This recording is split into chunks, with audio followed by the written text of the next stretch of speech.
Mais quel 11 utiliser? Quel 11? Quel joueur? Comment on va mettre les affaires? Qui?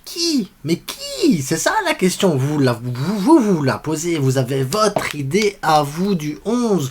Vous avez en tête déjà ce que vous avez envie de voir. Je le sais, je le vois. Mais me dis pas de mensonge. Donc, moi ce que je veux, avant que tu regardes mon 11, c'est quel serait ton 11 à toi? En commentaire, tu mets ton 11, tu profites, tu mets un petit like, tu t'abonnes et on se retrouve après le générique. Ça te laisse le temps de mettre ton 11.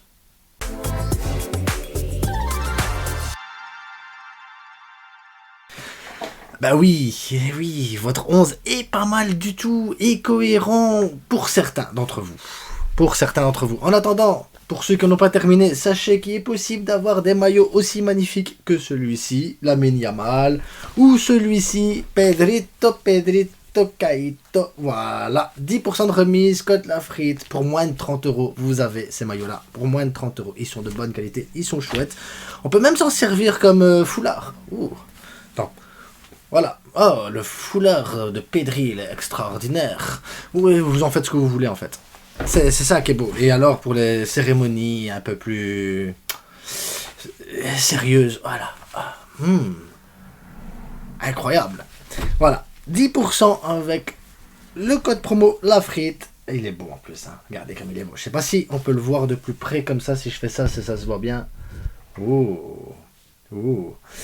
Donc voilà, faites-vous plaisir. C'était l'instant promo avec La Frite. Wouh. Alors, le 11. D'abord, il y a des règles à respecter. C'est hyper important de respecter certaines règles. Ça veut dire que les joueurs titulaires doivent avoir joué un maximum déjà de temps de jeu possible à leur poste.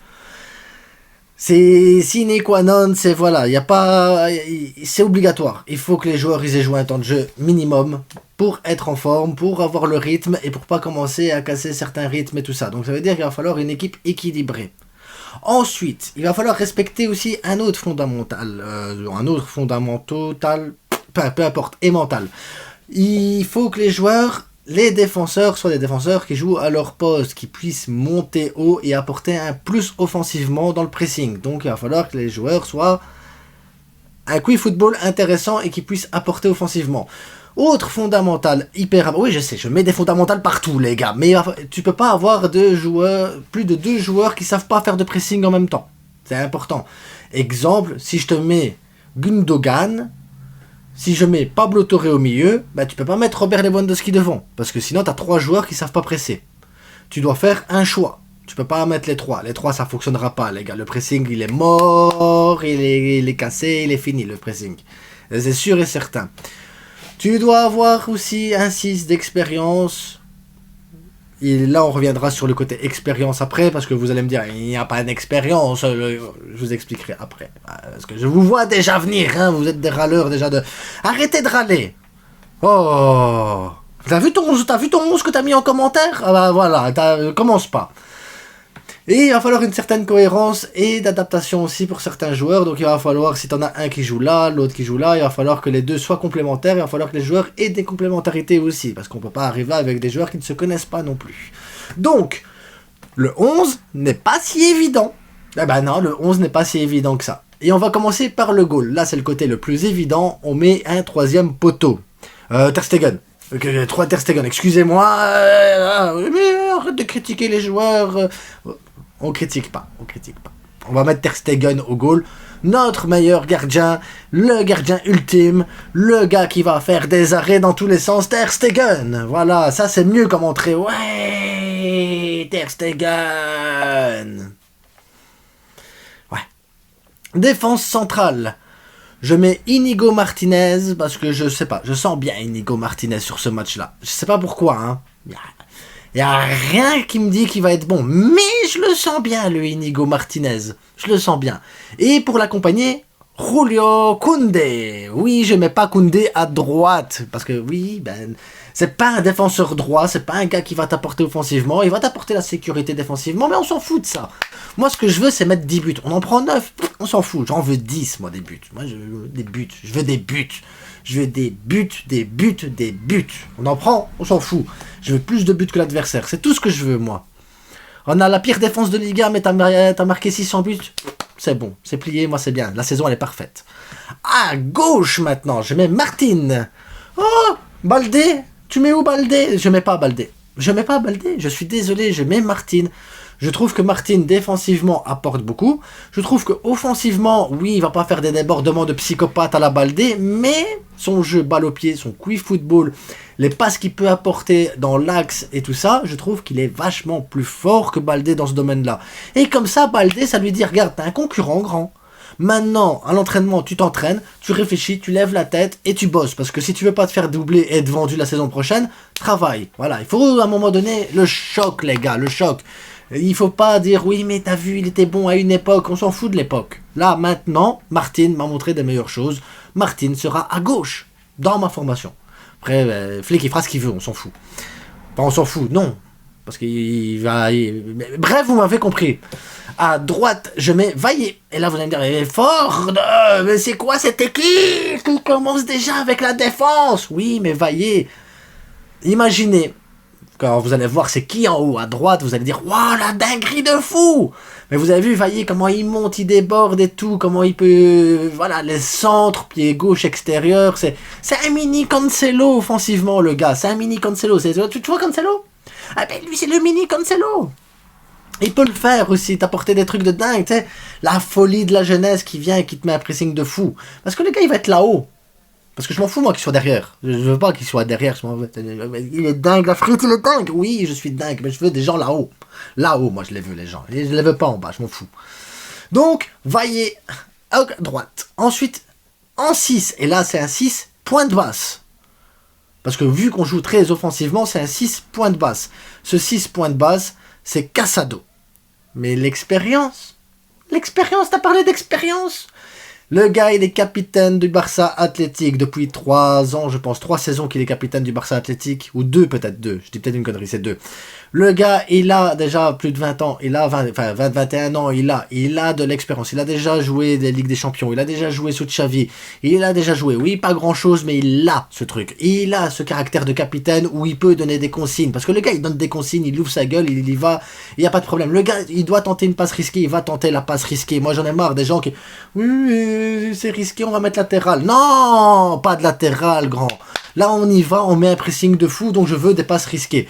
Casado est capable de couvrir les montées de Vaillé. Oui, il est capable de les monter. Ça veut dire que Koundé, quand tu es en phase offensive, et que voilà, Casado monte d'un cran pour mettre le pressing un peu plus haut, s'il y a une contre-attaque, Casado peut prendre le flanc droit pour couvrir la montée de Vaillé. Vaillé peut revenir, parce que Vaillé défensivement, voilà, c'est ça quand même, on va pas déconner. Et Koundé peut couvrir à ce moment-là. Et ça veut dire que tu te retrouves avec des joueurs qui savent se couvrir les uns et les autres et tout. Et le gars, il a du coffre, il peut le faire. Donc, Casado en 6. S'il y en a un qui me dit que c'est une erreur, je te jette la pierre. Enfin, c'est ça le dicton. Non, c'est pas ça le dicton. On s'en fout. Mais voilà, Casado. Ensuite, en numéro 8, je mets Gundogan.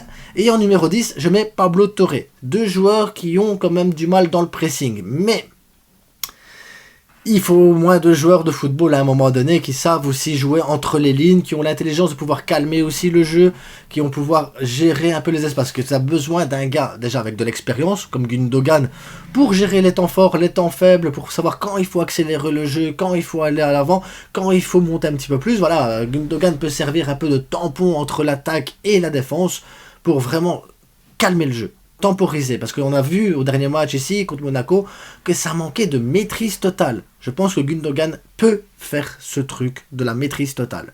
Pablo Torre pour ses folies, parce que Pablo Torre, je veux le voir monter dans le rectangle, il a une bonne frappe, il a une belle finition, il a un sens du but important, et je pense que le gars, il peut apporter un petit truc en plus dans un geste, un dribble, quoi que ce soit, dans une petite combinaison. Pablo Torre a ce qu'il faut pour ça. Maintenant, il doit accélérer son temps de réaction, sa vista et tout ça, mais ça, tu l'apprends pendant les matchs, tu prends en expérience et tout ça, donc il doit jouer.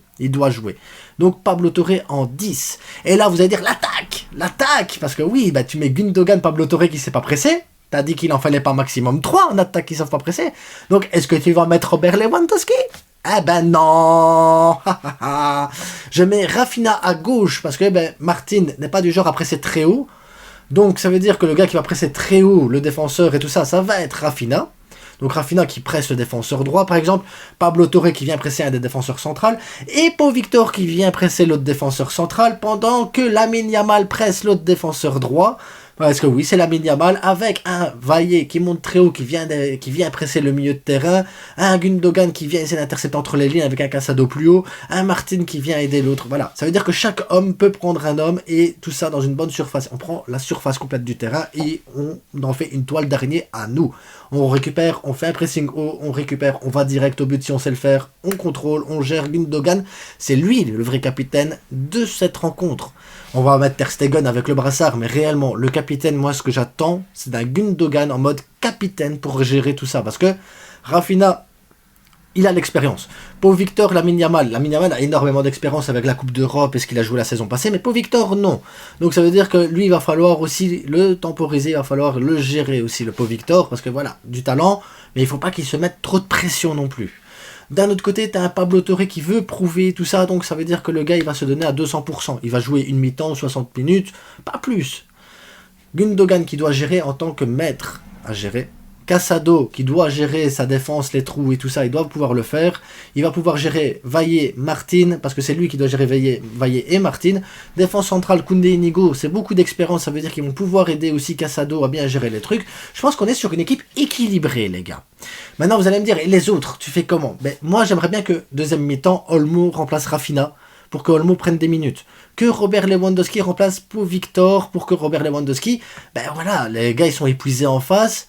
Robert Lewandowski, il arrive, même s'il fait un demi-pressing, vu que Pau Victor et les autres auront épuisé la défense, ça pourrait permettre à ce moment-là à Robert Lewandowski d'être un peu plus libre et avoir un peu plus d'espace.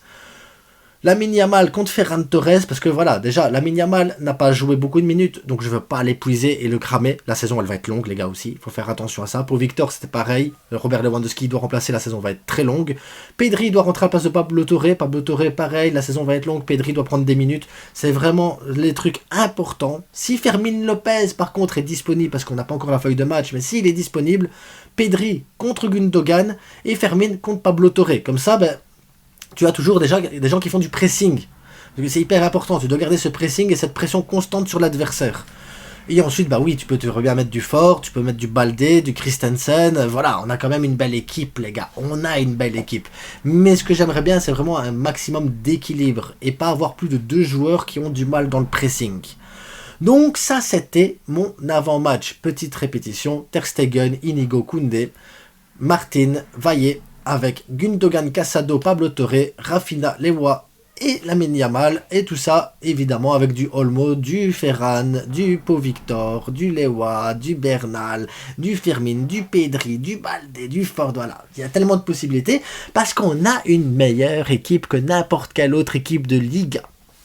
Oui, que n'importe quelle autre équipe de Liga. Ceux qui arrivent et qui me disent « Ouais, mais t'as vu le Real, j'en ai rien à foutre, on est la meilleure équipe d'Espagne. On va gagner ce championnat et on va montrer à tout le monde que c'est nous les plus forts ici. C'est nous, Visca le Barça !»